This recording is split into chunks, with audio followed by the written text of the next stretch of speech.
Olá, bem-vindos, estimados irmãos e irmãs, a nosso encontro de estudo bíblico nesta noite, hoje, dia 4 de maio de 2021. Sempre às terças-feiras estamos aqui reunidos num momento de estudo falando sobre temas de doutrina.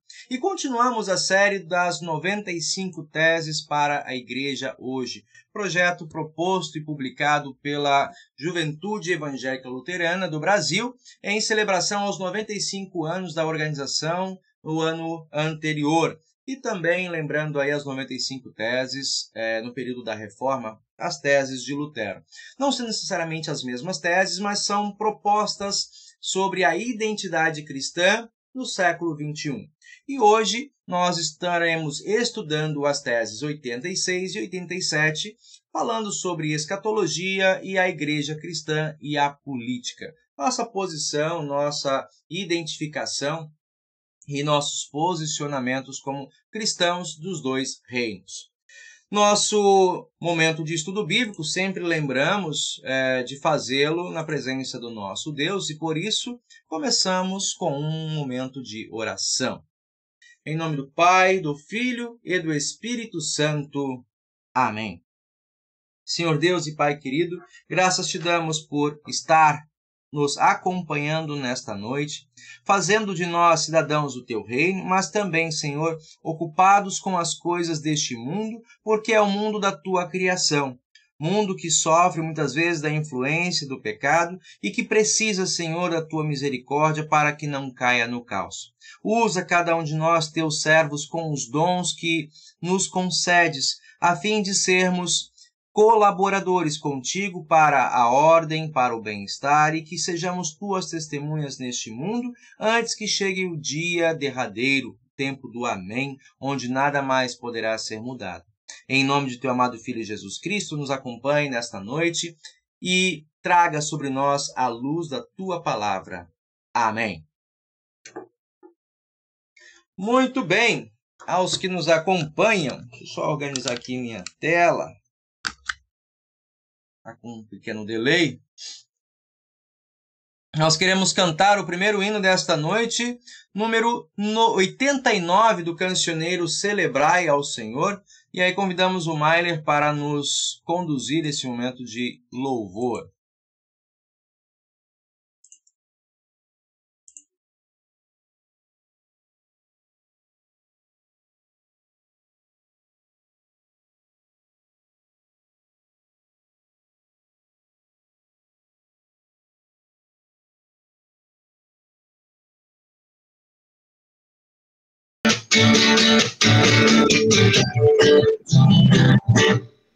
Reunidos aqui, só para louvar o Senhor, novamente aqui, em união,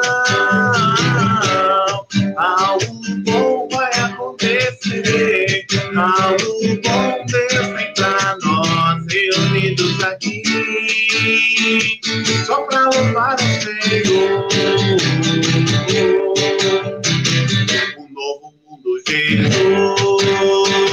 tem preparado para nós um mundo cheio de paz e alegria. Jesus Cristo está aqui e conosco vai ficar reunidos aqui só para louvar o Senhor. De novo, pastor. Reunidos aqui, só para louvar o Senhor. Novamente aqui, em união, algo bom vai acontecer, algo bom Deus tem pra nós. Reunidos aqui, só para louvar o Senhor. Jesus vem preparado para nós um mundo cheio de paz e alegria. Jesus Cristo está aqui e conosco vai ficar reunidos aqui. Só para o Senhor.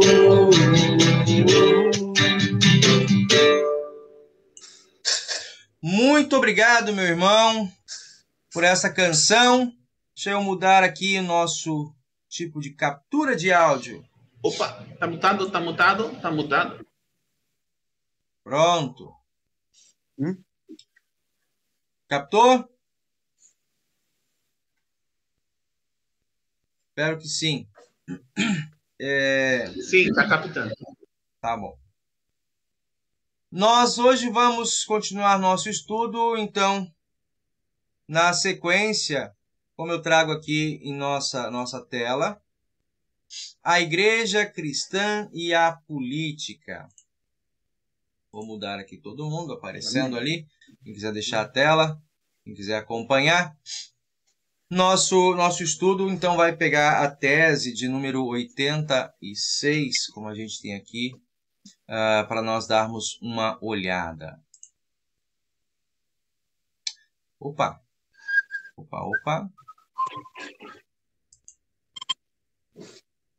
Isso aí. Tese de número 86, espero que todo mundo esteja vendo direitinho nossa transmissão. Essa tese vai falar, então, sobre o nosso relacionamento como cidadãos de dois reinos, né? Qual o engajamento do cristão com a política. Logo, para distinguir essa conversa, quando nós falamos do engajamento do cristão com a política, não é necessariamente tomar uma posição político-partidária como uma bancada evangélica, como uma tentativa de cristianizar toda a nação brasileira a partir da sua política. Não é esse o intento. Mas de compreender e confessar que nós somos cidadãos de dois reinos. E como cidadãos, temos direitos, mas também temos responsabilidades e deveres para cumprir em ambos os reinos, né? O reino espiritual, onde recebemos essa cidadania mediante o batismo, né? Passamos a ser cidadãos dos céus e, por causa de Cristo e dos seus méritos, herdeiros juntamente com Cristo de todas as bênçãos e dádivas que Deus tem para nos comunicar.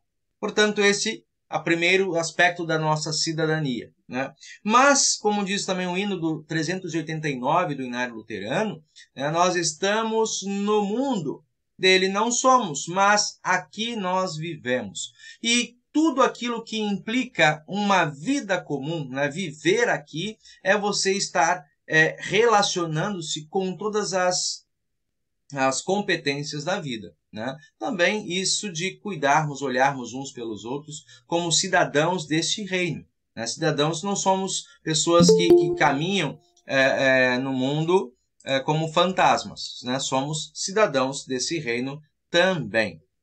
Minha irmã Clareci, bem-vinda ao nosso estudo nesta noite, nossa sala de estudos. Boa noite.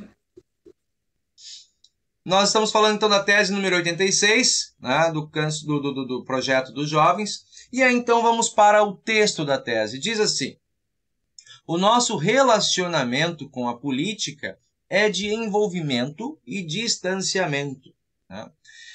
Alguns pensam assim, o luterano nunca sai do muro. Na verdade, a colocação é um pouco diferente, né? O cristão luterano, ele reconhece e vive uma constante tensão, né? Nós somos ao mesmo tempo justos e pecadores, né? Nós pregamos lei e evangelho. Nós somos cidadãos dos céus, mas também deste reino. Então há sempre uma tensão, não uma questão dicotômica, mas é uma questão de uma dinâmica de tensionamento.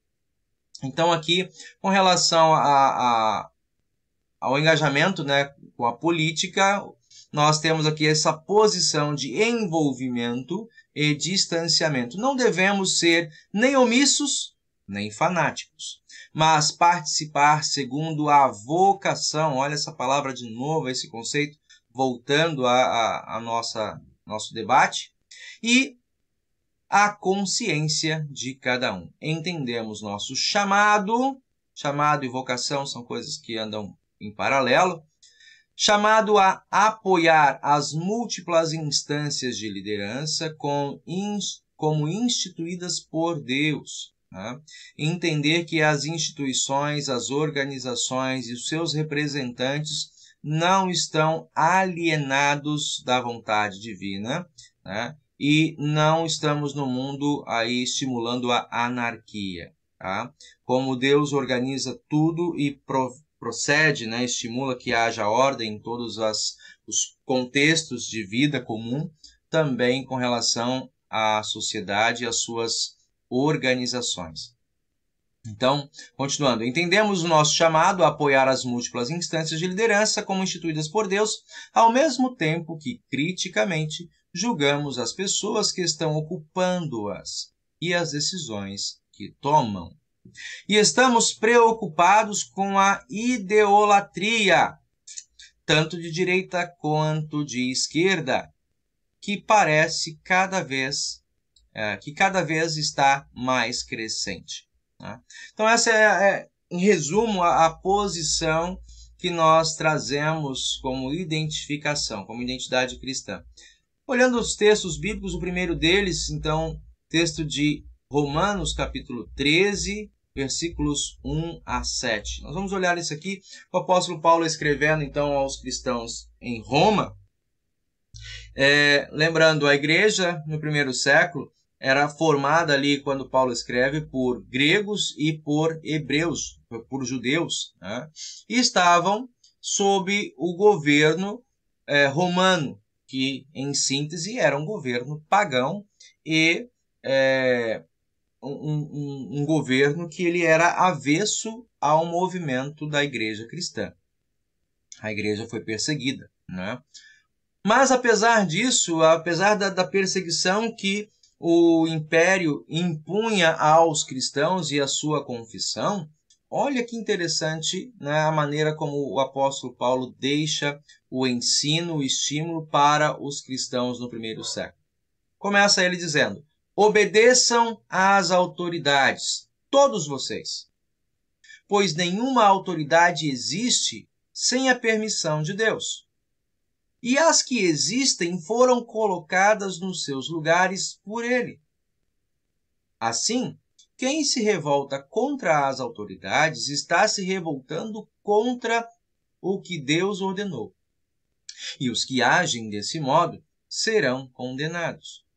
Somente os que fazem o mal devem ter medo dos governantes, e não os que fazem o bem.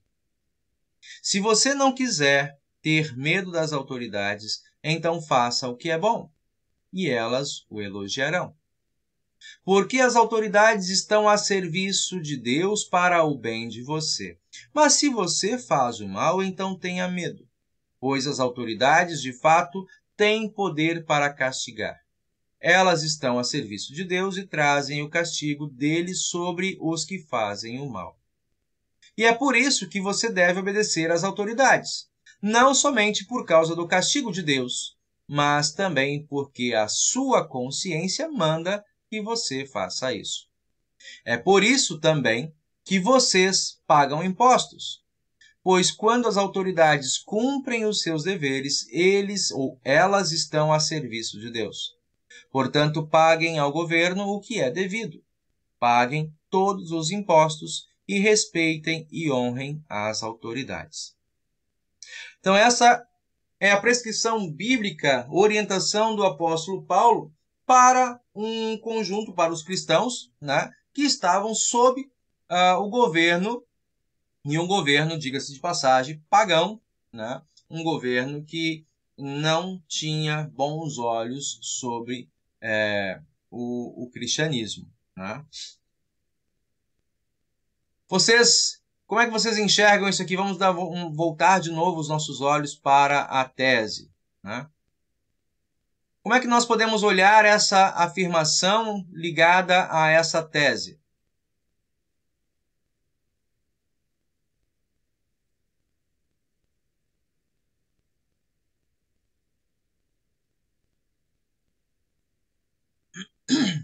Eu particularmente, eu poderia trazer... Tá dando eco, pastor. Calma aí.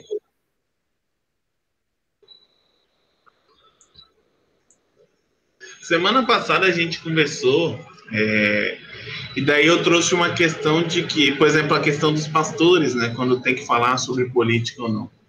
Mas, de fato, a minha fala ela também serve para os membros, né? E fala que nossa... E ali a tese começa dizendo que nossa relação com a política deve ser de distanciamento, mas também de... Pode voltar, por gentileza? De envolvimento e distanciamento. E eu particularmente entendo, né? Hoje, depois que você estava lendo, eu entendi num sentido de que eu preciso falar de política, eu preciso dar a minha opinião. Eu não posso ser para sempre em cima do muro, como o senhor bem falou antes, que às vezes nós somos conhecidos como estar em cima do muro, como pessoas que estão em cima do muro. Eu tenho que me posicionar, eu tenho que dizer, olha, eu acredito nisso, mas eu também tenho que saber me retirar na hora correta, para não causar um escândalo, etc. e tal. Então, nesse sentido, eu entendi até agora e, se me permite, foi assim que eu consegui enxergar e encaixar as coisas dentro do meu pensamento sobre isso, relacionado ao que nós falamos semana passada, obviamente. Uhum. Mas alguém quer trazer alguma contribuição?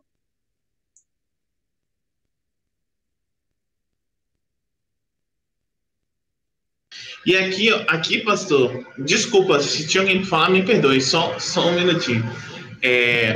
Entendemos nosso chamado a apoiar as múltiplas instâncias de lideranças como instituídas por Deus, ao mesmo tempo que criticamente julgamos as pessoas que estão ocupando-as e as decisões que tomam. Entendemos nosso chamado a apoiar as múltiplas instâncias de liderança. Realmente dá uma pegada. Mas disse de algo que eu teria que, por exemplo, me filiar a algum partido político e assim por diante? Não, ou não necessariamente nesse sentido aqui. Eu não sei se eu captei bem a ideia do senhor quando o senhor estava explicando ali. Ok. Não, a vinculação político-partidária fica dentro da nossa liberdade, da tua liberdade. Eu não preciso ser vinculado a um partido político para que eu possa me posicionar politicamente sobre a nossa vida, ou sobre as decisões que são tomadas, tá? Ou a apontar uma orientação de justiça, de equidade, né, daquilo que nós pensamos e que nós sofremos enquanto cidadãos. Tá? A vinculação político-partidária funciona dentro da liberdade de cada um. Tá?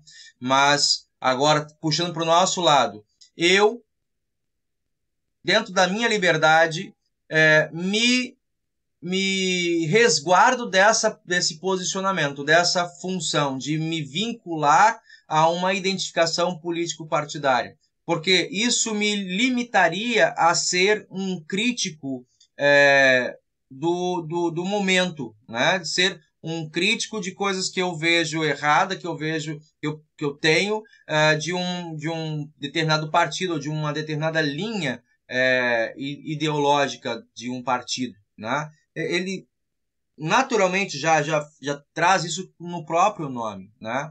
Ele vai defender um viés da sociedade, né? Ele não vai poder discutir o todo.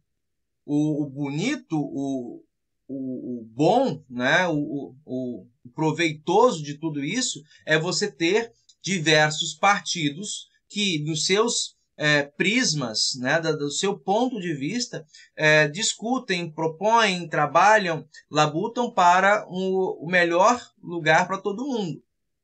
Lógico, estou falando meio que filosoficamente. Mas essa é a visão que a gente tem quando se fala de partido. Né? Ele vai trazer uma fala de uma parte daquela sociedade, daquele grupo.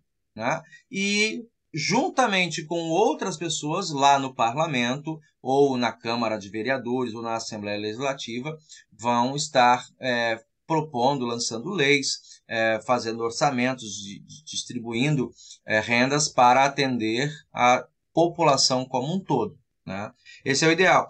Vincular-se a partido político e depois voltar aqui para fazer um posicionamento, como nós muitas vezes, né, ocupamos o lugar do púlpito, né? Eu tenho ressalvas. Eu não faço essa posição, não assumo essa posição de identificação, de identidade, né? Eu opto por, então, fazer o meu trabalho e poder estar livre para criticar qualquer um dos lados que esteja no poder, naquilo que passam como exageros, né? E aí sim, dar apoio e incentivo naquilo que entendo estar indo bem, assim, estar em acordo com os nossos valores, né? Com os meus valores, com os nossos valores comuns. Então, nesse sentido, a vinculação político-partidária, ela é da liberdade do indivíduo. Até para se fazer, se ele pretende alçar um cargo político, né, um cargo de governo, é necessário que ele se vincule a um partido. Acho que aqui no Brasil, talvez a Clarice tenha mais informações, não é possível alguém se lançar a um cargo político, né, um cargo público, sem uma vinculação político-partidária. Se alguém tiver essa informação, com segurança pode passar, eu não tenho. Sei que em outros países, talvez como nos Estados Unidos, você pode fazer isso como cidadão, sem estar em um partido algum. Mas aqui no Brasil, eu acho que eu não sei se isso funciona assim. Tem que ser filiado a um partido para ser candidato. É exatamente isso, pastor. Aqui no Brasil, se a pessoa quiser exercer um cargo eletivo, ele tem que se filiar a um partido.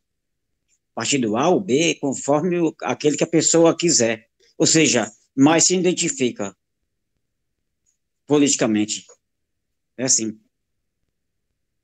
Beleza, então essa é a informação. Eu sei que até rendeu um problema, porque nosso atual presidente, ele depois de ser eleito, né, ele se desvinculou do partido e aí está, acho que no momento ainda sem partido, mas tem uma polêmica em torno disso aí, né, porque não dá. Alguns têm feito isso e isso tem sido questionado muito forte aí, acho que a nível de Congresso Nacional, né. É inconstitucional. A Constituição diz que a pessoa tem que ser filiada a um partido. Se o presidente, por exemplo, tiver que concorrer à reeleição, ele vai ter que procurar um partido para se filiar, senão ele não vai poder concorrer à reeleição. Então, é isso aí, são as regras do jogo, né? Entendeu, Mailer? Esclareceu para ti? Entendido, doutor. Obrigado. Sabendo, pastor, que tem 2 cargos que a pessoa pode se desfiliar do partido. É no caso do presidente e senador.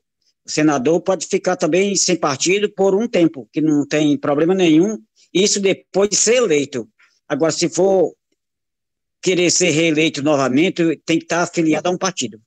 Vê que o presidente tá sem partido, ele não tem problema algum. Não tem identificação partidária, entendeu? Qualquer partido pode apoiar ele e ele pode receber apoio de qualquer partido, porque ele está sem identificação partidária. Em função do cargo, né? Em função do cargo que ele está ocupando. Entendi. Muito bem. Seu microfone fechou. Muito bem. Voltei a abri-lo. Então, essa é a posição que a gente tem enquanto política, né? A gente já conversou isso no outro encontro, não sei mais para onde a gente pode aprofundar aqui. Nós, diferentemente de outras organizações, de outras confissões, né? Nossos congregados são estimulados, sim, a se comprometerem com a vida pública, né? Ou até mesmo nesse sentido de darem as suas opiniões e até mesmo se vincularem à medida da sua vocação, né? A gente sabe disso muito bem que já comentei isso em outros lugares com vocês, né?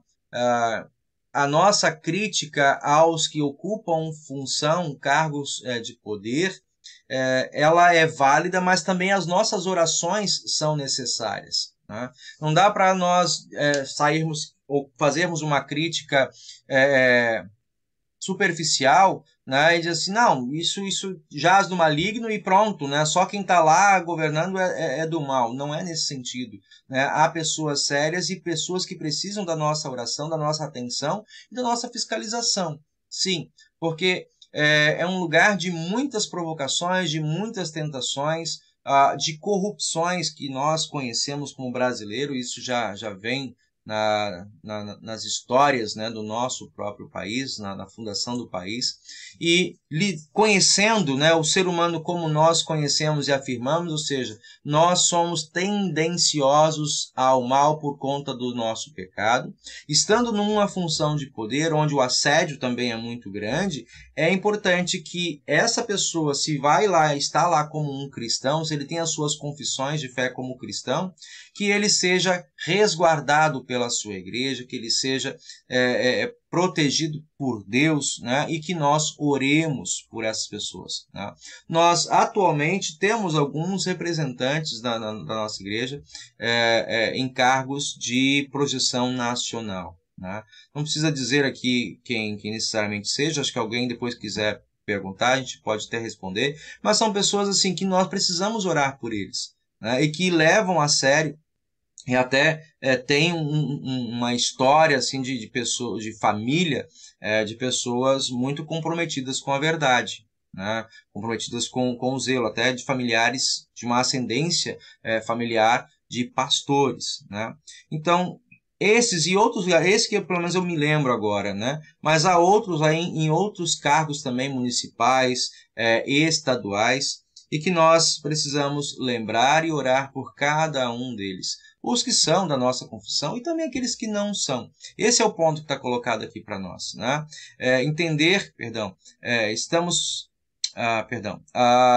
Entendemos nosso chamado e apoiar as múltiplas instâncias de liderança como instituídas por Deus, né?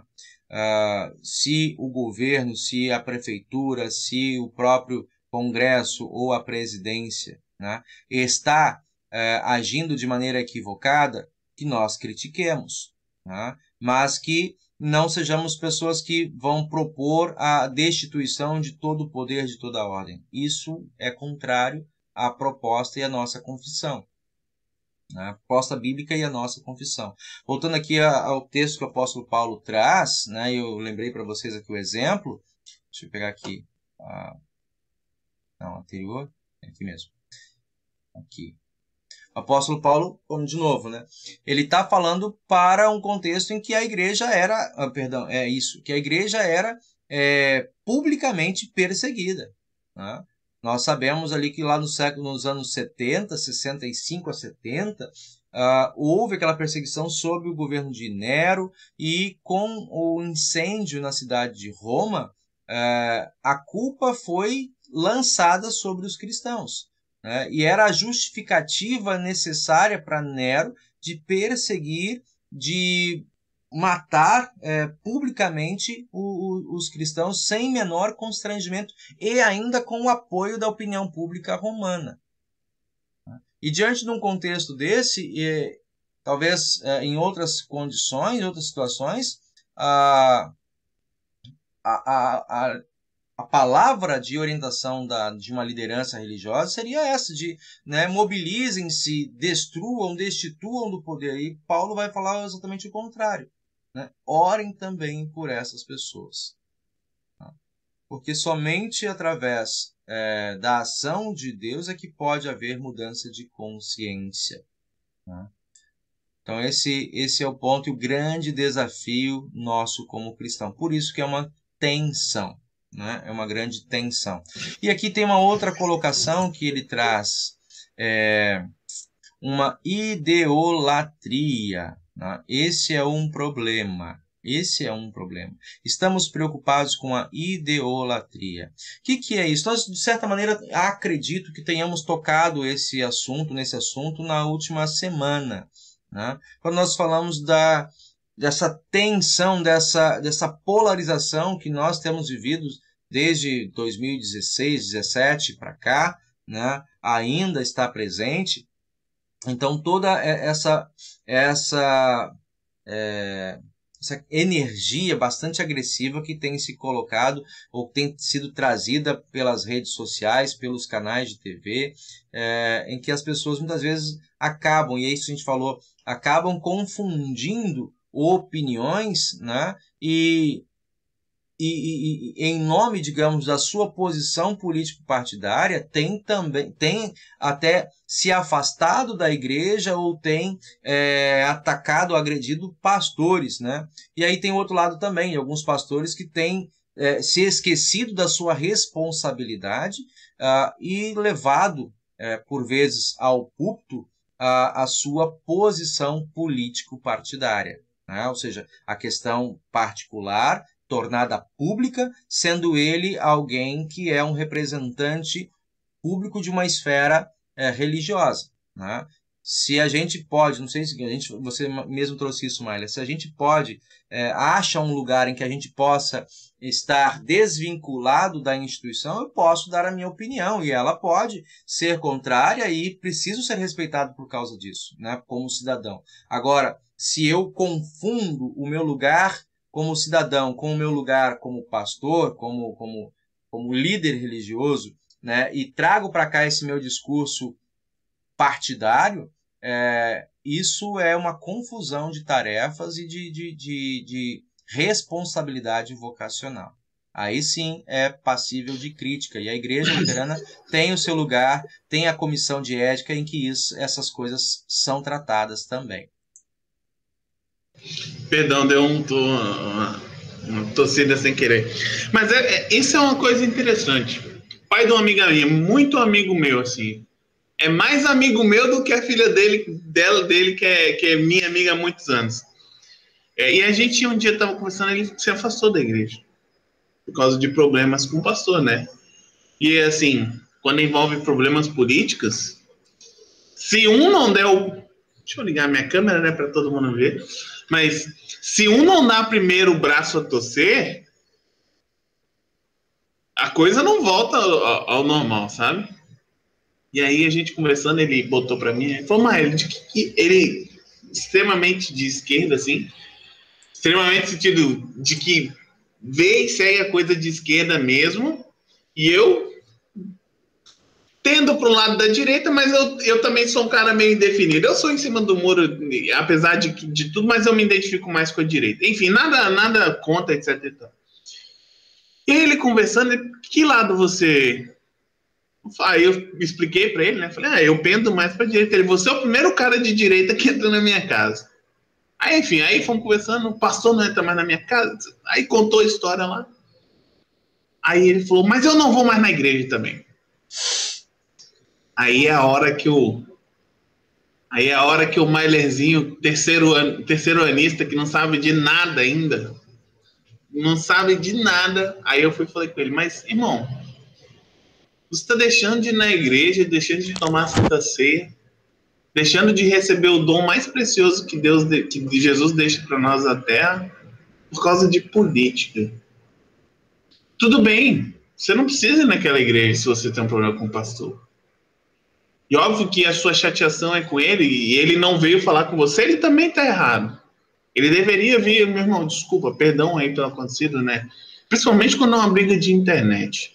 Que faz a coisa ficar muito mais feia ainda. Sinceramente, a coisa ela muda quando você briga na internet, principalmente sendo um pastor, e você não vai atrás de pedir desculpas pro seu membro. Olha, de repente a gente teve ali, mas me perdoa, né? Acontece, às vezes. Entenda que eu também sou humano, e foi isso que eu expliquei para ele, né? Entenda que a gente é humano como pastor. O problema é que você está olhando para a gente no nosso ofício achando que. Mas aquilo que eu falei semana que vem, aprenda a separar um pouco. Ele é um pastor. Ele tem o direito de dar a opinião dele, mesmo que às vezes ela não seja Uma coisa chata. Aí ele falou, pior que é verdade. Eu falei, cara, você se sente magoado pela situação? Ah, eu me sinto e tal. Mas você perdoa ele? Claro, não... Acontece, né? Cabeça quente e tal, passou. Meu irmão, vai, pede perdão a Deus. Depois conversa com ele. Mas volta para a ceia. Se você se arrepende do seu pecado, volta para a ceia. Vai em outra congregação. Você está em Porto Alegre praticamente a semana toda. Vai num culto lá. Tem cultos aí. Indiquei as igrejas, né, lá de Porto Alegre. Ele conhecia, mas também indiquei. Pronto. Então, assim, gente, não tem necessidade, sabe, dessas briguinhas por causa de política, principalmente no seio da igreja. Isso... O que nós falamos no final de semana? Os meus membros que estão aqui. A gente falou sobre a questão das pessoas que são postas ou de alguma forma são afastadas da videira. Ou que se afastam, que buscam a salvação longe da videira. Que esquecem da seiva da vida, da Santa Ceia. Que traz todos aqueles benefícios que eu trouxe para vocês no culto. E aí, aqui, também a política pode ser um jeito do diabo agir no meio de nós. E de estragar a nossa comunhão. Particularmente, deixa a política de lado. Você tem que falar de política. Não estou dizendo que não, você precisa falar, a gente precisa conversar sobre isso. É importante a gente conscientizar sobre coisas boas. Mas a gente não pode deixar que isso nos afaste da presença de Cristo e nos deixe fora da Santa Ceia. Errou? Errei. Pede perdão, continua. Não concordo? Não conversa mais. Pronto. As coisas podem ser resolvidas da melhor forma. A gente que cria, às vezes, picuinha na cabeça e isso vira uma bola de neve gigante. É por aí, é por aí. Deixa eu abrir aqui. Calma aí. É por aí mesmo, o pensamento está correto, tá? É essa a linha de posicionamento que eu também defendo, né? Que não haja prejuízo para o reino de Deus, que a nossa liberdade e os conflitos, por isso essa ideia, né, de envolvimento, porque você é cidadão do mundo, não é diferente do que outras igrejas falam assim, não, membros dessas confissões não se alistam para o exército, não ocupam, acredito, não ocupem cargos políticos, né, posições assim, porque tem essa concepção de isenção, né, aos poderes que estão constituídos no mundo. Mas, querendo ou não, são vítimas, né, dessas posições, muitas vezes, quando há interesses que são que nos afetam, né? Que nos prejudicam. Então, temos que ter o nosso lugar de fala, a nossa posição. Temos que ter o nosso engajamento. Nós não estamos alienados do mundo, né? Lembro, reforço de novo, o hino 389.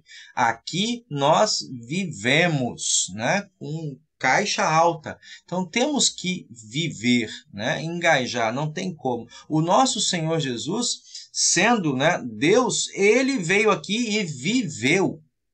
Viveu da maneira mais plena que se pode viver, né? Ao ponto de dar a sua vida por nós, ou seja, se comprometeu conosco, com o mundo e as pessoas com quem nós convivemos, né, nessa realidade. Então, nós somos chamados a ser pequenos cristos, como diz Lutero, sermos pequenos cristos para as pessoas do mundo. E isso envolve também nós, muitas vezes, chorarmos, né, e nos engajarmos, mas esse ponto, né, não de maneira tão intensa ao ponto de você perder a sua primeira identidade. Eu sou cidadão dos céus, né? Devo orientar, pautar a minha consciência, não pelos valores desse mundo, que é a ideia dos interesses escusos, né? Meu pirão primeiro.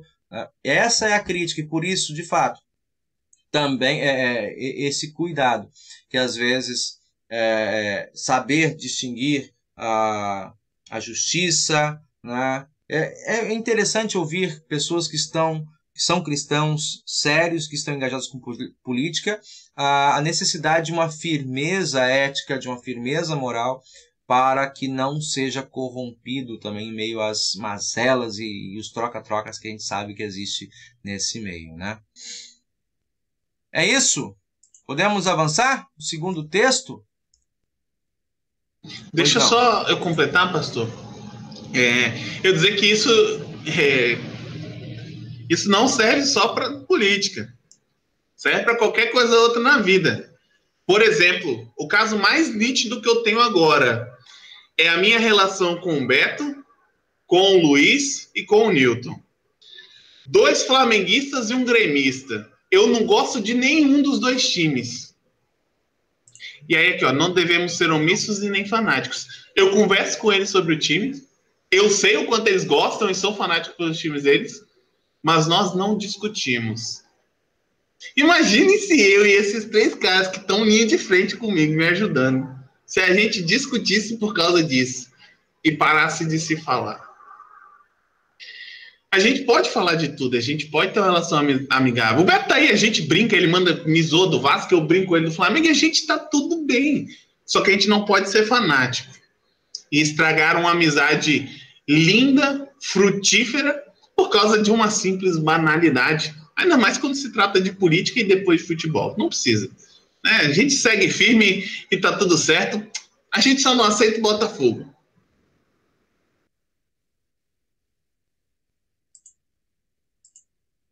É brincadeira, é brincadeira. Então, não, eu não faço apelação nenhuma. Eu tenho a caneta.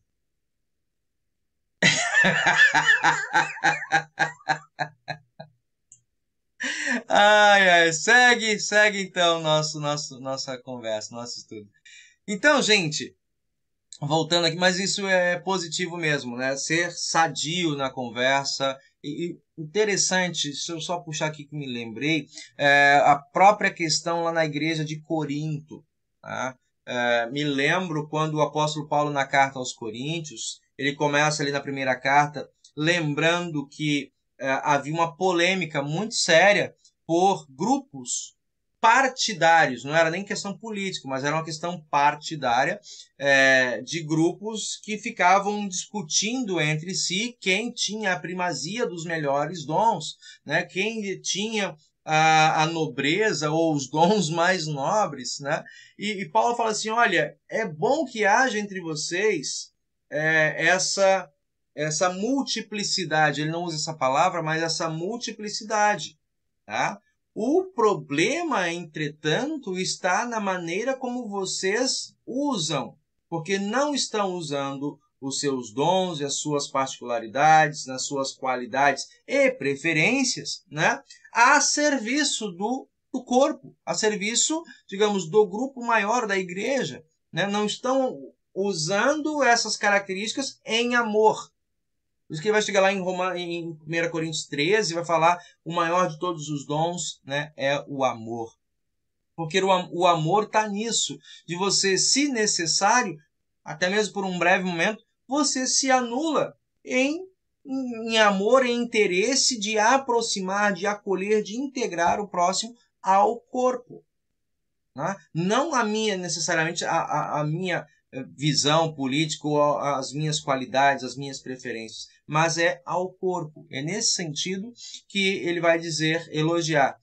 Ele não espera que haja uma uniformidade na igreja, ou seja, todo mundo tem que pensar igual. Todo mundo da igreja é de direita, todo mundo é de esquerda, todo mundo é centrão, tem que ser centrão. Ele vai dizer, não, essas diferenças, elas são positivas, elas são producentes. Tá? O que não pode acontecer é você, aí é o problema que está trazendo aqui, a idolatria, é você desconsiderar o todo por conta da sua parte, da sua perspectiva, né? Confundir uma perspectiva como o todo, que é bem diferente. Tá?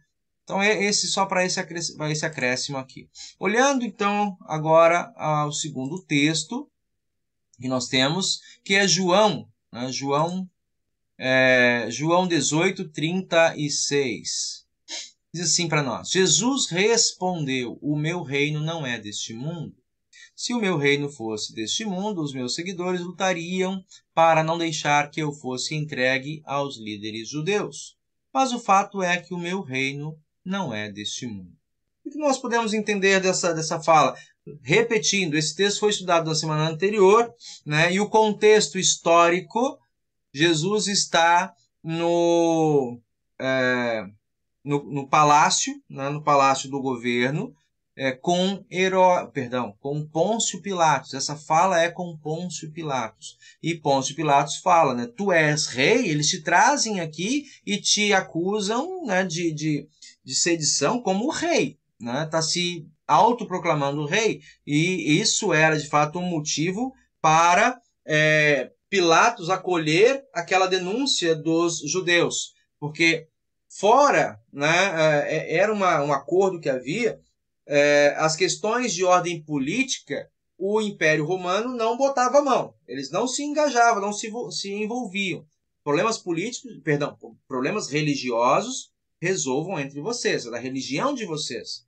Questões políticas, aí sim era da competência do governo e era da competência de Pilatos.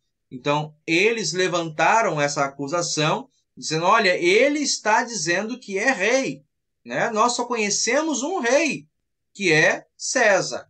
Né? Então, essa foi a demanda dos líderes religiosos, dos fariseus, dos saduceus ali, quando levaram Jesus para Pilatos. E é nesse contexto dessa denúncia que Pilatos sabia que ela tinha, né, um quê de falsidade, porque eles não se fechavam, Pilatos com as lideranças religiosas, mas então ele busca, né, essa fala do próprio Jesus, que se Jesus se retratasse ou trouxesse à tona isso, né? Não sou rei, então ele vai trazer isso, o meu reino não é deste mundo, né? Se fosse, os meus seguidores estariam aqui para lutar. O que vocês entendem, como vocês veem essa colocação de Jesus aqui, o meu reino não é deste mundo?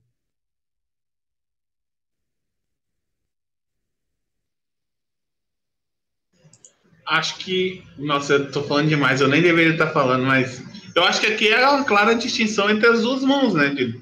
A mão direita e a mão esquerda, né? A mão direita sendo a mão as coisas espirituais, a mão esquerda sendo as coisas mundanas, as coisas do mundo, onde estão as autoridades, etc., né? Bem em síntese, né? Mas eu acho que aqui Jesus ele dá essa aula, assim, sabe? Mostrando que, olha, ok, sim, eu sou um rei, eu governo tudo, mas eu instituí pessoas aqui. Obviamente que não é isso que está escrito, mas entre linhas. Mas tem pessoas aqui a quem vocês devem respeito, que depois eu resolverei com elas. E aí eu, pelo menos, entendo assim, né? Uhum. Mais alguém? Beto, Clareci, Dona Rosário, Jardim.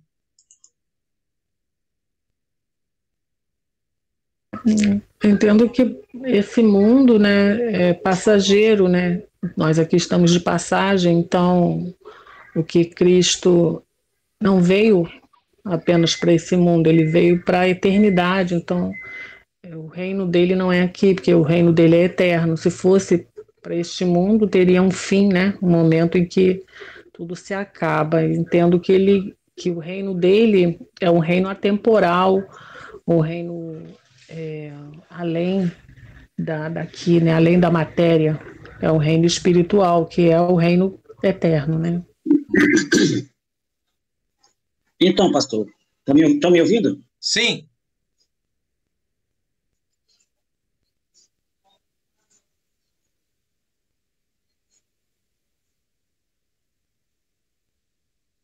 Pode falar.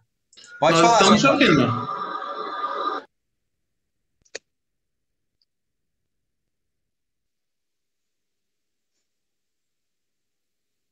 Antônio, Alô? estamos ouvindo Tá o me senhor. ouvindo? Sim, sim. Nós estamos ouvindo o senhor, sim, seu Antônio. Pode falar, fica à vontade. Ao meu ver, quando Jesus disse, meu reino não é desse mundo, é porque na época eles tinham Jesus, é como que fosse um ciúme. Eles tinham Jesus como rei, como na verdade era. Só faltou Jesus dizer, fossem nossos dias de hoje, ele dizia, não fiquem tranquilos, porque o meu reino não é desse mundo, não. Não vou tomar o lugar de vocês. Jesus fez, conscientizou eles. Meu reino não é deste mundo. Eles humanamente pensavam que Jesus era rei, o rei humano. Eu entendo assim.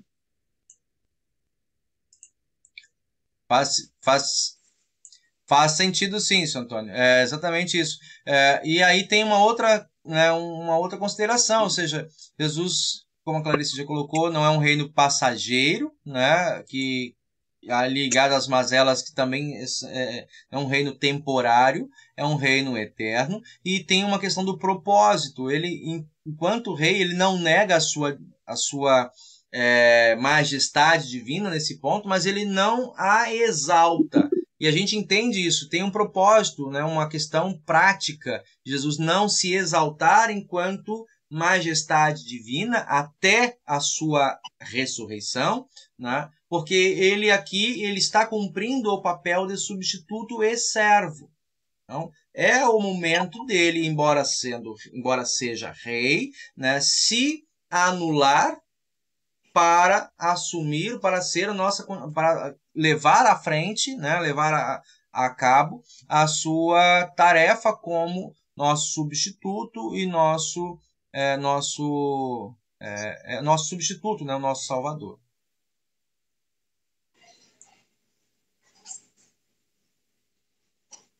Certo?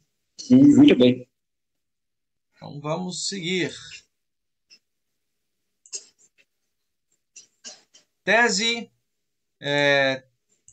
87 aqui agora, né? A gente vai mudar um pouquinho de assunto, gente. A tese 87, ela fala sobre a questão escatológica. Tem diversos textos aqui para a gente dar uma olhada. Cremos que o reino de Deus, deixa eu colocar aqui para eu ver também, que o reino de Deus tem uma perspectiva já inaugurada e outra ainda não concretizada. Deus já reina neste mundo e já nos conquistou a vitória sobre o pecado, morte e Satanás. Mas ainda não desfrutamos plenamente de todas as suas dádivas. Tá? Então aqui a gente tem um modo de reinar, está bem ligado ao texto anterior, né? O texto de João, quando ele fala assim, meu reino não é deste mundo. Né? Então tem o primeiro aspecto de que Cristo é Senhor sim no reino etéreo, ele é Senhor no mundo celestial, mas ele hoje ele governa sim uma parte da nação, do povo. Né? Ele governa quem? Ele governa a mim, a vocês, né? Que não necessariamente nós somos servos de Cristo de forma voluntária, porque isso não está em acordo com as nossas confissões, no sentido assim, eu escolhi, acordei um dia, eu vi o governo A, B e C, eu vi que eles são corruptos e eu escolhi então servir ao reino de Cristo. Não é nesse sentido. Né? Nós somos chamados para dentro deste reino pelo batismo, a ação do Espírito Santo, né? E conservados nessa submissão pelo poder do Espírito Santo. Né? Recebemos o suporte, os nutrientes, como pegando aqui a pregação do Mailer, vou te dar a palavra, pegando aqui a pregação do Mailer, né?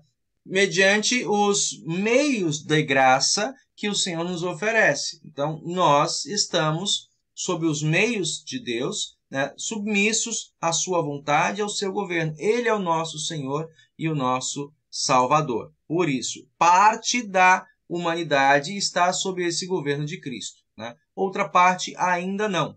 Vive a sua vida de maneira alheia à vontade do Senhor. Né? E aí tem o tempo em que esse tempo da graça vai acabar. Sim, Mailer. Pastor, cremos que Deus tem uma perspectiva já inaugurada e outra ainda não concretizada. João 14 poderia entrar aqui. João 14 é quando Jesus fala que ele está aqui, mas ele iria preparar preparar o lugar e depois ele voltaria para buscar. Dá para encaixar aqui ou não? Não dá. Foge da nossa perspectiva. Porque eu vi que a leitura não está aqui, então é só por dúvida mesmo. Então, voltando. João 14, ele está ali na oração sacerdotal, fala de subir aos céus, que vai voltar, né, para nos levar. E nesse sentido, não entraria aqui esse texto, porque é como se nós estivéssemos aqui alheios ao governo de Cristo. Né? Quando se fala de um reino já inaugurado, é esse, né, sobre quem Cristo é Senhor, sobre a sua igreja. Tá?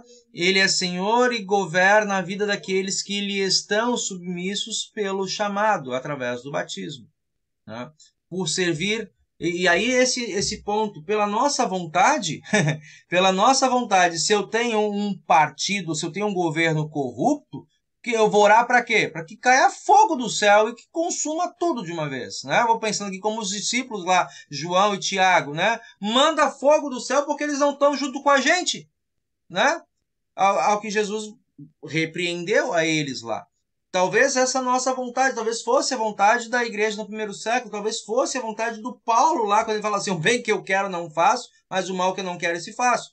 Então, talvez desejar ali ficar muito irritado, frustrado, ver irmãos da fé sendo mortos em praça pública, né? Isso traz uma revolta. Qualquer um de nós, ninguém ainda está necessariamente já no céu que está isento dessas emoções, né, a qual estamos submetidos.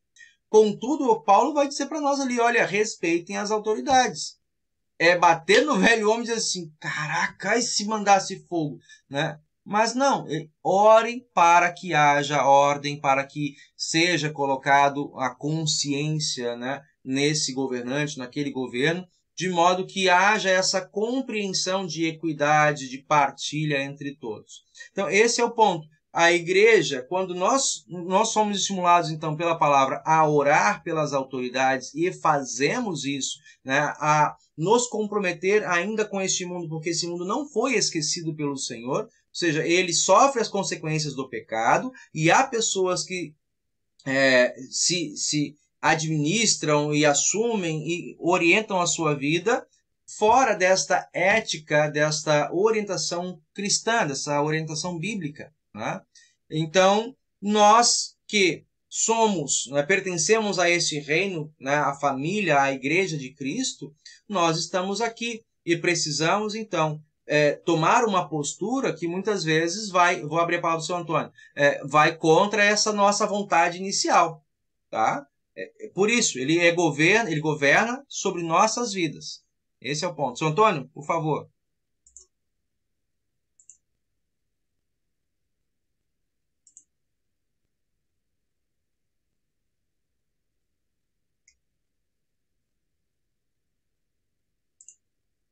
Acho que não está saindo a sua voz, não, senhor.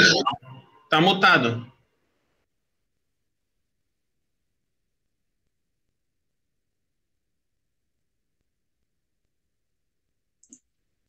Oi? Agora eu acho que está ligado, sim. Isso, agora está saindo. Pode falar agora. Eu entendo assim, no sistema político humano, Deus nos capacita com sabedoria e entendimento para, uma vez que nós colocamos os governantes lá, Deus capacita nós da sabedoria, assim como nós colocamos, nós tiramos. Deus, porque nós colocamos. Deus vai nos ajudar, nos orientar, iluminar, para nós tirarmos também.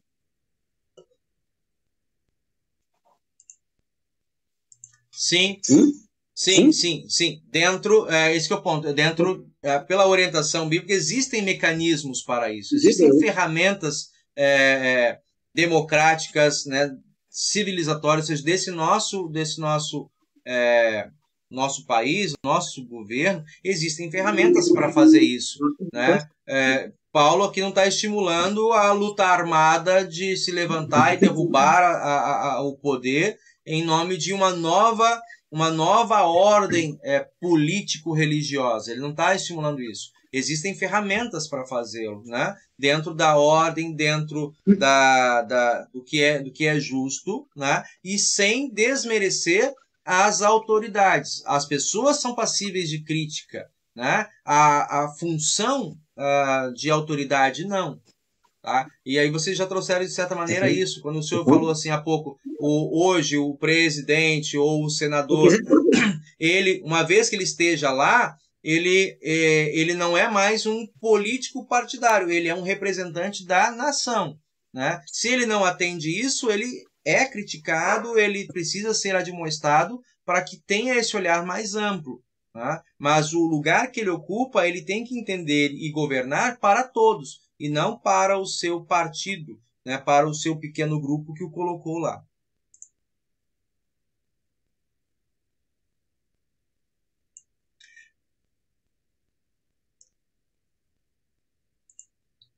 Certo? Então, sim, verdade. Isso. Sim. Uma vez que eleito, governar para todos, sem desmerecer ninguém. É isso aí. Bom, então vamos seguir aqui os nossos textos. Vamos seguir aqui os nossos textos. Primeiro deles, então. Não sei se tá. Deixa eu ver como ficou para vocês. Dá para ler. Primeiro texto, Mateus 5, 12 e 20. Mateus 5 é o início do Sermão do Monte. Né? Fiquem alegres e felizes, pois uma grande recompensa está guardada no céu para vocês. E entendo aqui, o início do Sermão do Monte, Jesus vem falando das bem-aventuranças. Né? Bem-aventurados são os pacificadores, bem-aventurados são os que choram, bem-aventurados são os mansos. Opa! Né? A gente ouve em outros contextos que se você for manso, ficar apenas chorando e passando a mão no consolo da paz, você vai ser dominado, passar por cima de você como um trator, e não é essa uma postura de alguém que pretende manter-se vivo. Né? Jesus traz no final de todas essas bem-aventuranças, que é um contrassenso de uma ética comum, né? Ele vai trazer aqui as palavras do final de felicidade. Né? Fiquem alegres e felizes, pois a recompensa de vocês não está limitada ou restrita a esta realidade, né? A estes dias. Então, ela está guardada para vocês no céu. Porque foi assim mesmo que perseguiram os profetas que viveram antes de vocês. E o versículo 20? Eu afirmo a vocês que só entrarão no reino do céu se forem mais fiéis em fazer a vontade de Deus do que os mestres da lei e os fariseus. Né? Então tem esse primeiro aspecto aí de entender nosso compromisso como cidadãos do reino de Deus, é nos submetermos à sua vontade. Tá? O que faziam mestres da lei e fariseus? Jesus faz críticas contínuas a esse grupo de pessoas, de líderes, né? Que muito embora falassem em nome de Deus, distorciam o ensino da Torá para aprisionar, capturar a vida e as mentes das pessoas com a sua própria ética, com aquilo que eles achavam que era certo, né? Que era importante e necessário. Né? Mateus 6,33, ainda dentro do contexto do Sermão do Monte, Jesus vai falar: portanto, ponham em primeiro lugar na sua vida o reino de Deus e aquilo que Deus quer, e Ele lhes dará todas essas coisas. Aqui está falando de prioridades, né? Nesse texto aqui, o contexto ao redor é de prioridades. Jesus está falando, olha, não se preocupem apenas com as coisas, né, do momento, da urgência, do comer, do beber, né? Se desesperem por isso, porque quem faz isso são os pagãos. Né? E aí ele puxa o exemplo, olha os animais, as flores, as coisas da natureza, né, mais simples que existem. tudo é dado da parte de Deus para elas, o sustento, a proteção, a longevidade, o ciclo da própria vida, é dádiva divina, vem dos céus, né? Vocês valem muito mais do que as flores, do que os pássaros, né? Do que os animais. Valemos o sangue, né, da vida do próprio Deus. E nesse sentido ele vai dizer, então deem prioridade ao que é necessário. Né? E dentre todas as nossas necessidades, se a gente pudesse colocar aqui talvez aquela pirâmide de Maslow, né? Das urgências, das necessidades do ser humano, Maslow não toca nesse ponto. Na verdade, ele vai falar como última instância da plenitude do ser humano, que é a sua espiritualidade. Né? Cristo coloca assim, ó, bota em primeiro lugar a vontade de Deus, né? O reino de Deus e a sua vontade, e as outras coisas, os complementos, né, de uma vida plena com Deus, ele vai conceder a vocês no tempo certo. Tá? Se alguém quiser falar em qualquer momento, pode abrir aí, só dar um sinalzinho lá com a mãozinha, ou abrir o microfone e eu já estou atento aqui, eu fecho o meu. Eu vou puxar mais um texto aqui para nós. Ainda dentro do contexto do Sermão do Monte, né? Mateus capítulo 7. Agora é o último capítulo antes de encerrar o Sermão do Monte. Não é toda pessoa que me chama de Senhor, Senhor, que entrará no reino do céu. Opa! Mas somente quem faz a vontade do meu Pai que está no céu. Por isso aqui, Mário, acho que vai ratificando o que eu havia comentado anteriormente, né? É essa condição de ser um povo que se submete à vontade do Senhor. Ele reina sobre nós, sobre a igreja. Né? Então, buscamos fazer a sua vontade, aquilo que o apóstolo Pedro responde diante das autoridades do Sinédrio, quando ele e João foram admoestados, né, a calarem-se. Eles falam, olha, importa-nos obedecer a Deus e não aos homens. Né? Embora reconheça a autoridade daqueles que estavam ali à frente deles, mas não estavam presos a aquele ordenamento, porque é um ordenamento inferior em termos de autoridade, de abrangência, né, ao ordenamento do Senhor. Vai e fala, vai e prega.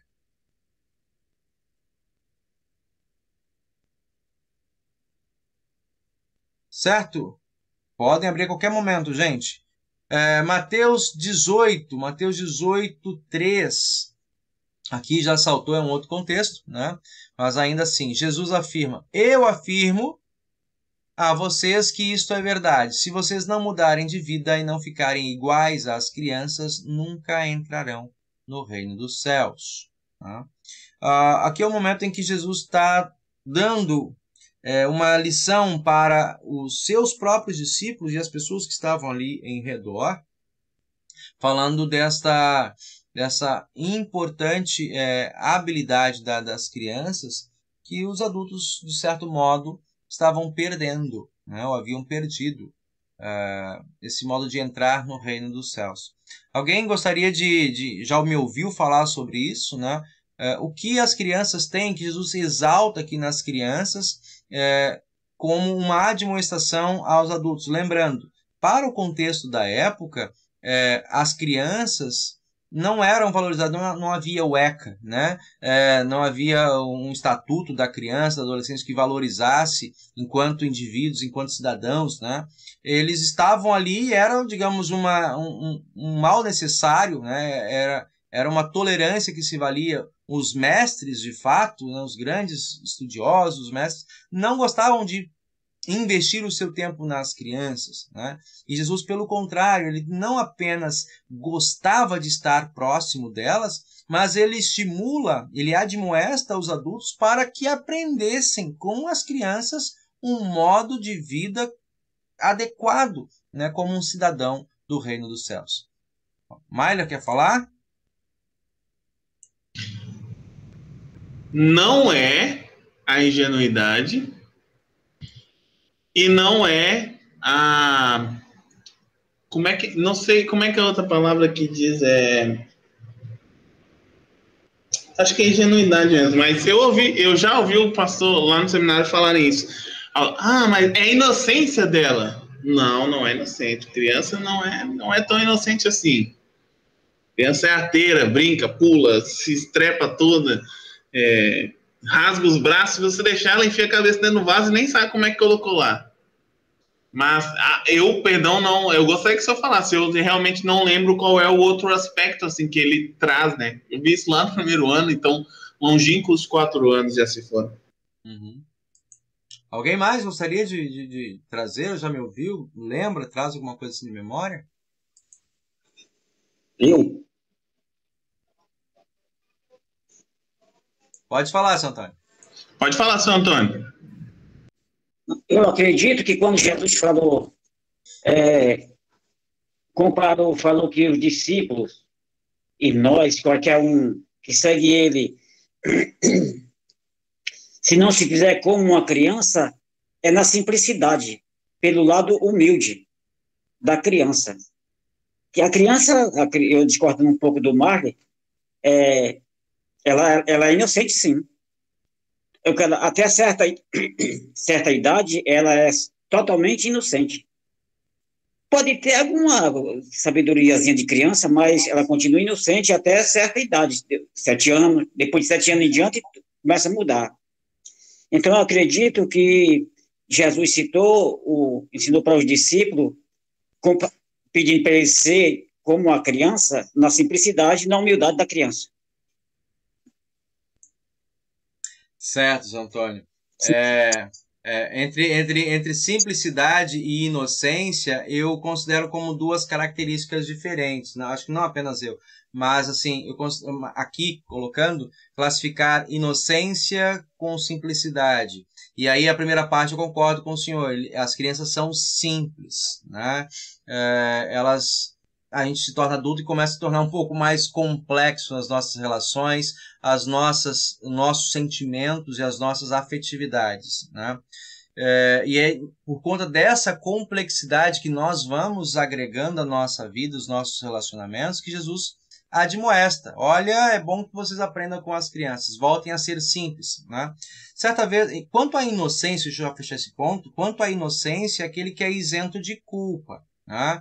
E que não sabe do que está fazendo, e é difícil nós estabelecermos uma idade, né? O senhor falou, a criança não é mais, aí o senhor já mesmo pensou, né, já reformulou a sua fala, que não existe, e é difícil para nós apontarmos uma idade da inocência, porque a criança causa mal, ela pode talvez, assim, pequeno, 2 anos, 1 aninho, 1 ano e meio já, a questão do que é meu, né? De que é seu é meu também, né? O que está contigo é meu também. Então, isso independente de nós olharmos a criança e julgarmos talvez ela como adultos, nós não atribuímos responsabilidade pelos atos de uma criança quando ela erra, mas ela erra, né? Então, essa diferença de nós não atribuirmos a ela uma responsabilidade de culpa não é suficiente para dizer que ela é inocente, tá? E a Bíblia a gente vai cair no outro ponto, a gente aponta para esse caminho, reafirma isso, que é o fato assim, se fossem necessariamente inocentes, elas não sofreriam consequências de uma vida como um pecador, ou seja, elas não morreriam, certo? A inocência é a ausência do pecado, na nossa leitura, na nossa compreensão pastoral, mas elas são simples. Nesse sentido, assim, que elas, como o senhor, concordo com o senhor, é só uma questão de conceito, né, nomenclatura. São simples e são humildes. Esse é o aspecto. Certa vez um colega preparou todo um discurso de formação, de monografia, falando, né, aprendei com as crianças, né, porque elas têm uma fé simples. Quando um pai diz para um filho pequenino, né, uma criança, pula, né? Ele vai pular porque o pai chamou para ele pular, ele confia, né? Ele não começa a questionar, peraí, as minhas forças dos pés são suficientes ou não, será que ele vai me aguentar o meu peso? Não, ele chamou e eu confio e eu pulo, a minha fé é simples, ele salta, é uma fé simples. Também tem um aspecto da humildade, crianças brigam, e tem briga feia. Quanto tempo eles ficam brigados? 2 minutos, 3 minutos talvez. né? Logo em seguida, mesmo o machucado, aquele que machucou, já volta, abraça e vão viver de novo, né? O prazer é estar junto. Quando nós nos tornamos adultos, e aí nós assumimos uma certa complexidade de vida, nós muitas vezes abrimos mão do prazer de estar junto pelo orgulho de sustentar uma posição. Eu estava certo, né? Então, a despeito até da alegria de estar junto, nós sustentamos esse valor do orgulho, do egoísmo. E é essa complexidade que Jesus fala assim, abram mão disso, aprendam com as crianças, né? Quem se mantiver o orgulhoso ele está cheio de si. Isso eu, uma vez num sermão pregando sobre as bem-aventuranças, né, eu trouxe essa observação. Quando Jesus fala assim, bem-aventurados são os humildes, né? O contrário do humilde é o orgulhoso. E o texto lá traz assim, aquele que está vazio de si mesmo. O humilde está vazio de si. E quando nós estamos vazios de nós, há espaço para que o Espírito Santo habite em nossa vida. Quando nós estamos cheios de nós mesmos, ou seja, o orgulho, né, na nossa complexidade, não cabe muito espaço para Deus, né? O orgulhoso ele não abre mão da sua autoafirmação como justiça, como bom, como alguém que é melhor do que os outros, né? E é isso que Jesus está alertando, né? Aprendam a voltar e com as crianças a terem uma vida simples, né? A ter prazer de estar junto, de estar na presença do Pai e confiar na palavra do Pai sem questionar por racionalidades o poder, a capacidade, a sustentação de Deus, né? Então, esse aspecto que nós trazemos aqui dentro dessa fala de Jesus. Aprendam com as crianças. Ou seja, sejam simples, humildes, dispostos a perdoar e confiando na palavra e nas promessas do Pai. Era isso, Mária, que você tinha visto lá, por aí? Eu lembro que o professor Lini até falou, né, que... Eu acho que o seu comentário no final tá meio embaçado, eu vim pelo celular, que estava bem ruim no computador, estava bem baixo. Mas ele falava também que, por exemplo, uma criança, ela olha para um adulto e ela reconhece que é ele quem alimenta ela, sabe? Ela reconhece isso. Olha, essa é a pessoa que me sustenta. Então, olho para ela com carinho, olho para ele com carinho. E aí é o mesmo aspecto nós com Deus, reconhecendo que Ele é Deus e pode nos nutrir, pode nos ajudar, pode cuidar de cada um de nós, né? Isso aí, isso aí. Então é essa simplicidade na fé e na confiança, né?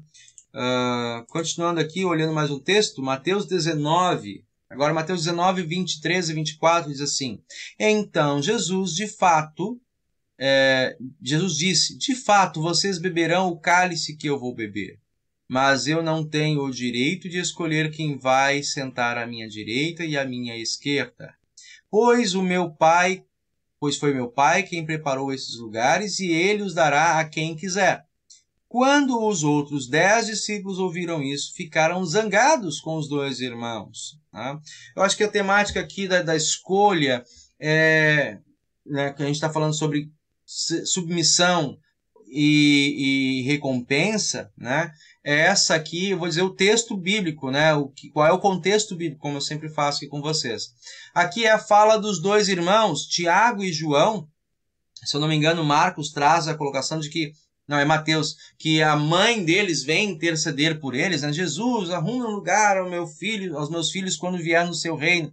Mas eles pedem um lugar de destaque no reinado de Cristo, entendendo eles que o reino de Cristo era um reino terreno.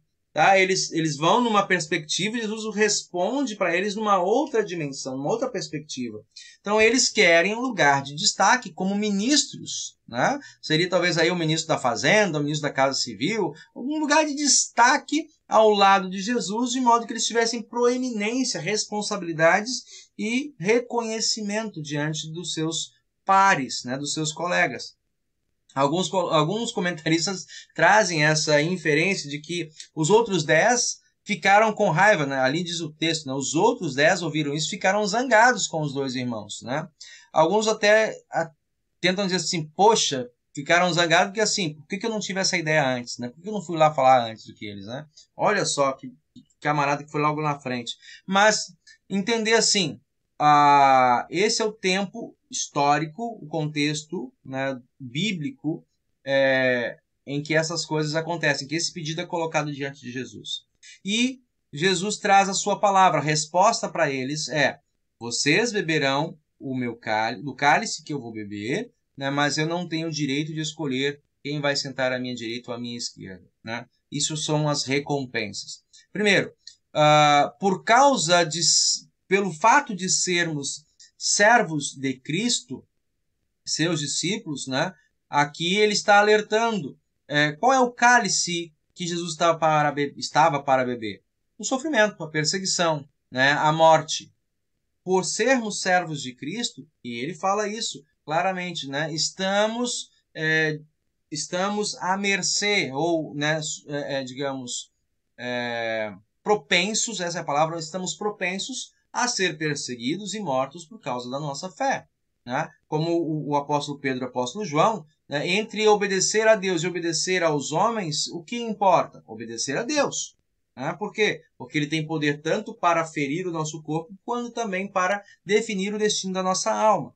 Os homens não, né? Apenas podem afetar e ferir o nosso corpo, mas não têm domínio nem autoridade quanto ao destino eterno de nossas almas. Por isso, né, nem por isso nós estamos livres de perseguição desses que se opõem à palavra do Senhor.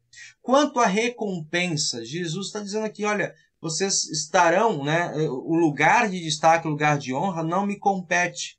E eu posso dizer assim, um ponto meu, quando nós estudamos sobre santificação ou recompensas eternas, né, eu, entendendo como pessoa, e trago isso também como ensino, que muitas vezes nós, como seres humanos, olhamos muito mais pelas possíveis recompensas como lugares de destaque e esquecemos que o mais importante é você estar, né? Estar no reino e fazer parte do reino. Não importa que lugar você vai ocupar, né? Maior, diz o texto em outros momentos, não aqui, mas em outros momentos, que o Senhor vai recompensar cada um segundo os feitos da sua obra, do quanto esteve comprometido. Mas o mais importante é, de fato, você ser acolhido e estar dentro desse lugar, né, do reino de Deus, e isso não é por causa das nossas obras, né? É graça plena, é graça o tempo todo, né? Alguém tem alguma coisa a colocar sobre esses textos? Não podemos avançar. Ok. Próximo texto. Mateus 8, 20 a 25. Esse é pequenininho. Eu vou ler aqui para vocês que o texto é grandão, né? De 20 a 25. Não sei se todos conseguem ler. Por isso eu me proponho aqui a lê-lo. O universo se tornou inútil, não pela sua própria vontade, mas porque Deus quis que fosse assim. Porém, existe esta esperança. Um dia o próprio universo ficará livre do poder destruidor que o mantém escravo e tomará parte na gloriosa liberdade dos filhos de Deus. Pois sabemos que até agora o universo todo geme e sofre como uma mulher que está em trabalho de parto. E não somente o universo, mas nós, que temos o Espírito Santo como o primeiro presente que recebemos de Deus, nós também gememos dentro de nós mesmos enquanto esperamos que Deus faça com que sejamos seus filhos e nos liberte completamente. Pois foi por meio da esperança que fomos salvos. Mas se já estamos vendo aquilo que esperamos, então isso não é mais uma esperança. Pois quem é que fica esperando por alguma coisa que está vendo? Porém, se estamos esperando alguma coisa que ainda não podemos ver, então esperamos com paciência. O apóstolo Paulo está falando dessa dupla cidadania, ou desse reino de equidade, de paz, de partilha, né? Esse reino de igualdade, onde as coisas que hoje nos causam sofrimento, não apenas a nós, mas também a natureza, né, deixarão de existir. Ou seja, este paraíso na Terra é uma utopia né, de pensarmos que enquanto vivermos aqui, vamos conseguir estabelecer um reino de paz e equidade. Não é.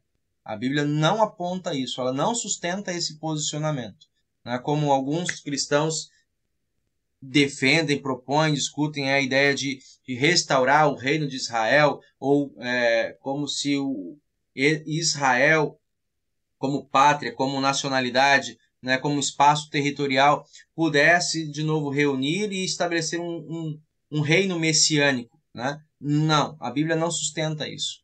Pelo menos não também segundo as nossas confissões, né?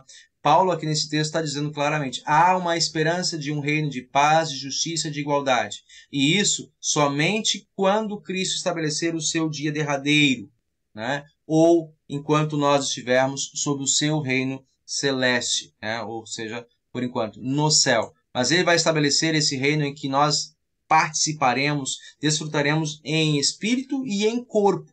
E não apenas nós, toda a natureza será transformada. Mas isso ainda não aconteceu. É a esperança que nós alimentamos, sustentamos e ensinamos. Por fim, acho que o último texto aqui, sim. Primeiro, Colossenses capítulo 1, versículo 13. Ele nos libertou do poder da escuridão e nos trouxe em segurança para o reino do seu Filho amado. É Ele quem nos liberta, e é por meio dele que os nossos pecados são perdoados.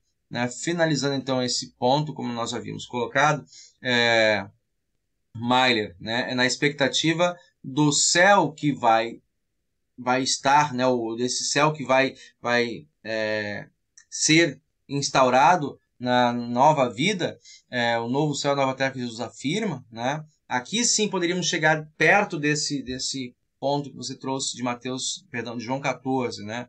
Jesus vai subir aos céus, preparar um lugar.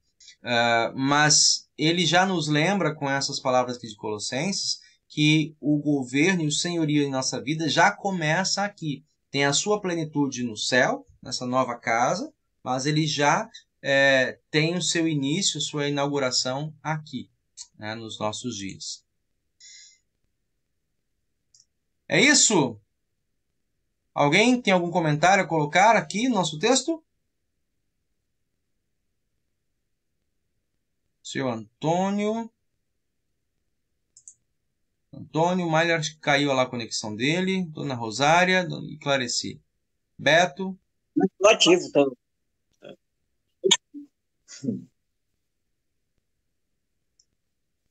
Não, a gente não tem dúvida não, pastor. É só que tem os pensamentos novo céu e nova terra. Aonde é que vai ser? Se é essa terra aqui que se transforma numa nova terra? Ou se Deus vai construir uma outra terra para nós habitarmos? Isso aí é o que sempre a pessoa se pergunta.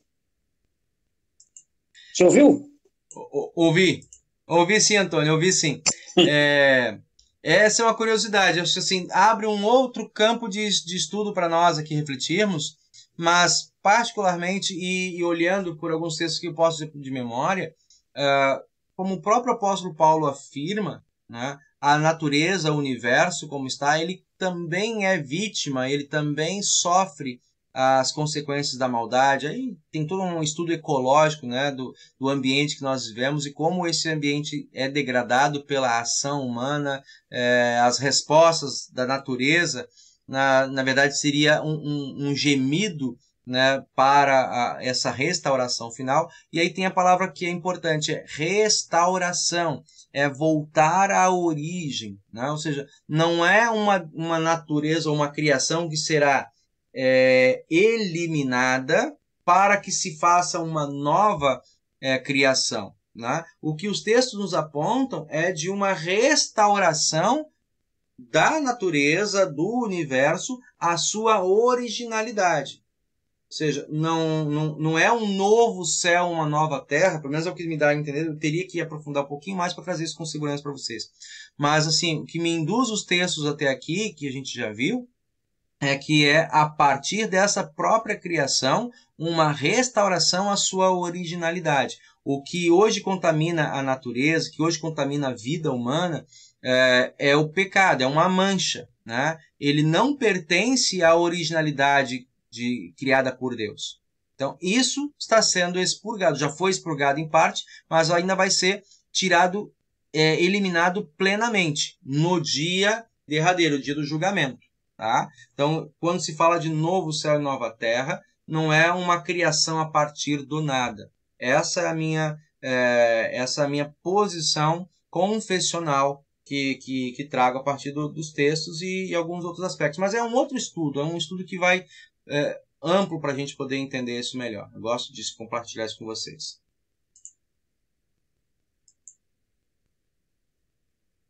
Muito bem.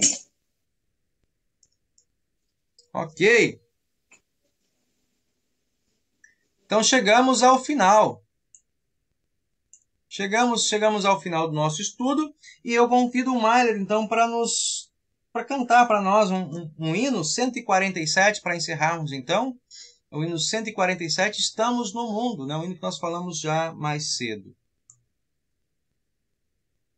Do cancioneiro Louvai ao Senhor. Vocês me ouvem bem?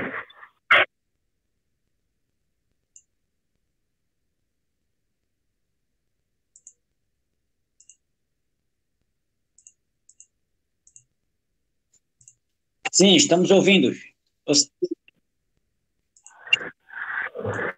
Eu vou tocar aqui, passando aí o muito alto.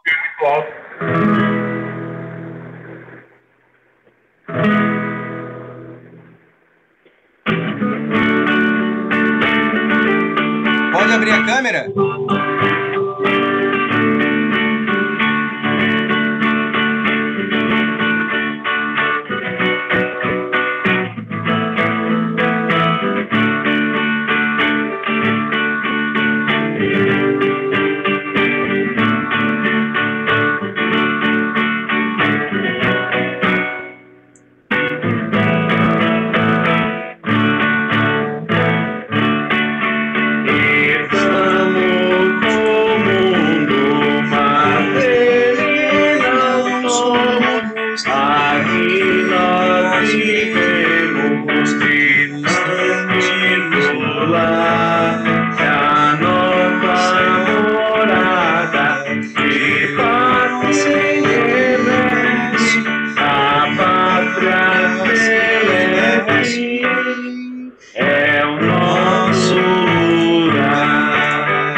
Aqui porque eu não estou enxergando muito bem a letra.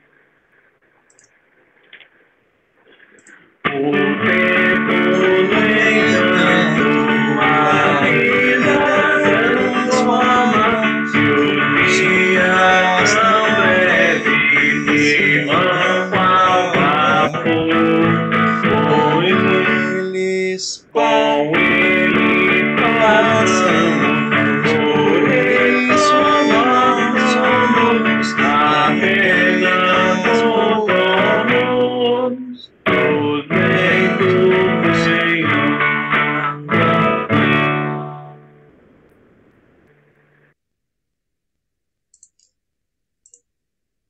Muito obrigado, Mailer, cada um de vocês pela presença, participação. Nós queremos fazer o nosso momento de oração final.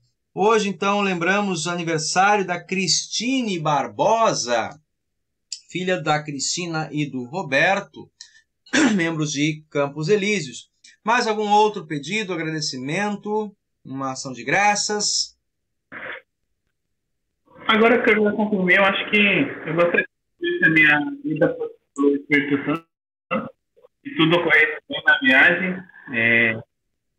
Eu também consigo me cuidar bastante aí nessa noite deu tudo certo com meu pai, né? Com a minha avó, com a minha... Ok. O Mário, então, está viajando para o Espírito Santo e essa semana, né, entre quarta e quinta-feira, né, quarta para quinta, viaja para lá para visitar a sua família e em especial aí seu pai que se encontra ainda hospitalizado, mas felizmente, né, com a graça de Deus, num estado de saúde em progresso, em recuperação, esteve aí internado na UTI e graças a Deus hoje está ainda, mas já agradecemos a Deus, né, ele está na enfermaria com vistas a poder receber alta o quanto antes. E que Deus abençoe então a viagem do Mailer, que vai e volte em segurança para estar com a gente. Pastor, para confirmar a respeito da reunião da diretoria, vai ser às 17 horas mesmo? No sábado? Muito bem. Reunião online, tá, seu Antônio? Vai ser online. Ok, no conforto do lar, né? Isso aí.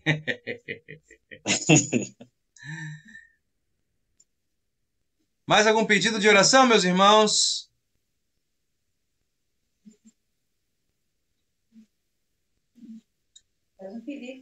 Não, tá bom. Então Só nós agradecer. oramos ao Senhor, falamos com Ele, agradecemos e pedimos também aqui conforme foi citado. Deus nos acompanhe nesse momento especial. Senhor Deus e Pai querido, graças te damos, porque és o Senhor sobre nossas vidas e pertencemos ao teu reino celestial.